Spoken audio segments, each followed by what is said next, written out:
Well, according to the American Heart Association, 70% of Americans are not getting enough exercise. That's right. Physical inactivity significantly increases the risk of cardiovascular disease, which is, if you don't know, our nation's #1 killer.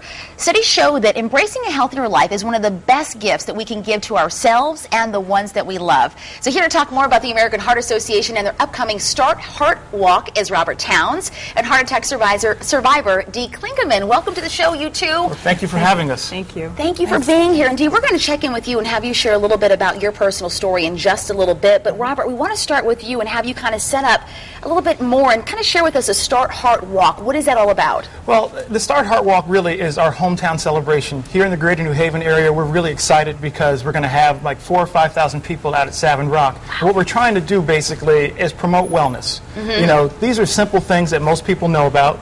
We know that it's important to walk more. We know it's important to eat well, but not a lot of us do it. And Robert, this is your 19th walk? This is the 19th New Haven Start Heart Walk. We're just, like I said, so excited about everything, but at the same time, we still have an important message to get out there. You know, we want people to start with small steps. Start with small steps. And I was really interested in that statistic earlier that I mentioned, that 70% of Americans are not getting enough exercise. That's a lot of us. Well, here in the state of Connecticut, it's even worse. You know, according to the State Department of Public Health, more than 80% of Connecticut residents, adults, don't get enough regular exercise.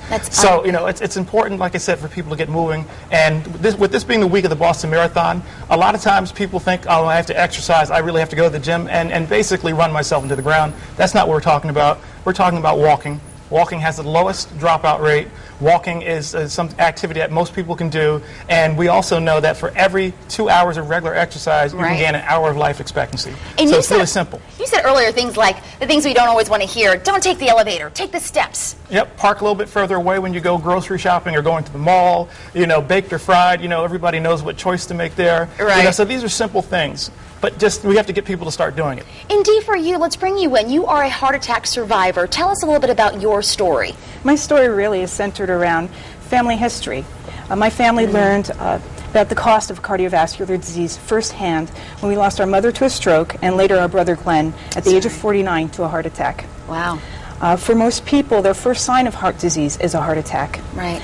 And unfortunately, he just didn't feel well that day, and he and his family didn't understand what the heart attack symptoms were, and they didn't realize that he urgently needed medical help. And is that kind of what happened to you?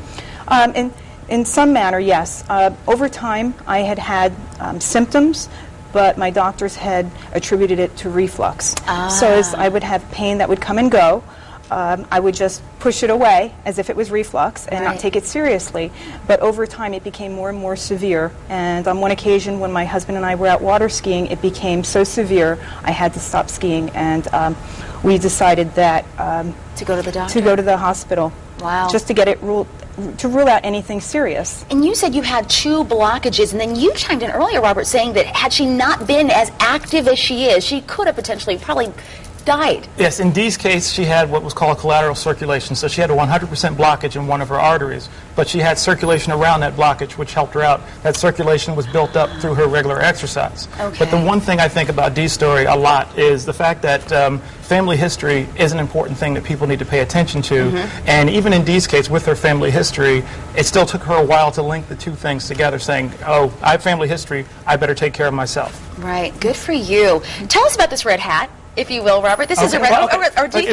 Well, Dee is a proud red cap survivor, so she can talk about it. Well, the red cap really signifies the survivorship and our participation in the Heart Walk. There's a very impactful visual when you attend the Heart Walk to see people young and old, all ages, wearing red caps as survivors. And really, it helps signify that heart disease and stroke can be beaten and prevented. You have some pictures, because I want to give people an idea of just how great this Heart Walk is going to be. So we'll go ahead and take the pictures. Walk us through what we're looking at, Robert. Okay, that's the start line right there. You can see Gil Simmons in the picture with Mayor Picard from West Haven.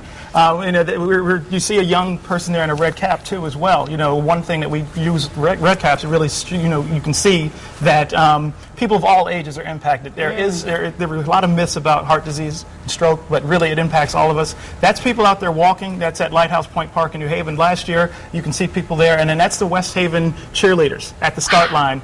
We really get people excited to go. You know, when it's time to kick the walk off, it's a huge celebration. As I said before, it's important, but this is the most special part of the walk. That's our legacy wall. People are actually writing notes to loved ones, and it's important because you see not only the messages of people who are there, but there are also messages for people who are no longer with us. Wow. And we actually post that up on the wall at our office in Wallingford.